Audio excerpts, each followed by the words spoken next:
भरत शेठ गोगावले यांचे सुपुत्र विकास गोगावले यांच्या नावाची सोशल मीडियावर जोरदार हवा पाहायला मिळते।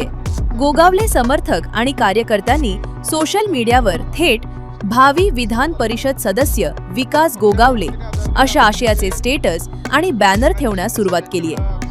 आगामी विधान परिषद निवडणुकीच्या पार्श्वभूमीवर कार्यकर्त्यांमधील हा उत्साह सध्या रायगडमध्ये प्रचंड चर्चेचा विषय ठरतोय। राजकीय जाणकारांच्या मते रायगडमधील बदलती राजकीय समीकरणं आणि आगामी निवडणुका पाहता या घडामोडींना अत्यंत महत्त्व प्राप्त झाले। अद्याप कोणतीही अधिकृत घोषणा झालेली नसली तरी कार्यकर्त्यांच्या या सोशल मीडिया वॉरमुळे रायगडमध्ये नव्या राजकीय समीकरणांची नांदी होणार का, याकडे आता संपूर्ण महाराष्ट्राचं लक्ष लागलंय। पक्ष नेतृत्वाने जर संधी दिली तर निश्चित त्या संधीचं सोनं करून देईल। आणि कोकणामध्ये आपल्या सर्वांना माहिती आहे की शिवसेनेची ताकद ही सर्वात अधिक आहे।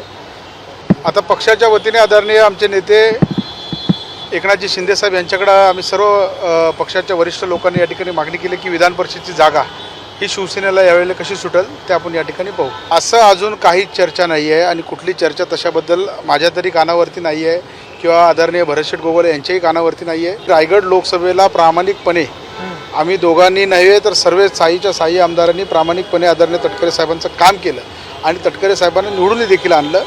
परंतु माझी आता आग्रही मागणी पक्षाकडे असणार आहे की पक्षाने ही जागा विधान परिषदची ही शिवसेनेच्या ताब्यात राहावी, महायुतीच्या ताब्यात राहावी आणि ही जागा शिवसेना पक्ष म्हणून आपण ही कोकणात लढवावी। परंतु अजूनही राष्ट्रवादी आग्रही आहे या जागेसाठी ना, असू द्या ना।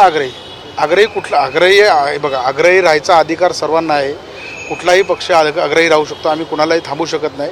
जी शिवसेनेची बाजू आहे ती एक सदस्य म्हणून मी आपल्याला या ठिकाणी सांगतो की आमची प्रामाणिक इच्छा आहे की ही जागा शिवसेनेला वेळेला मिळावी आहे।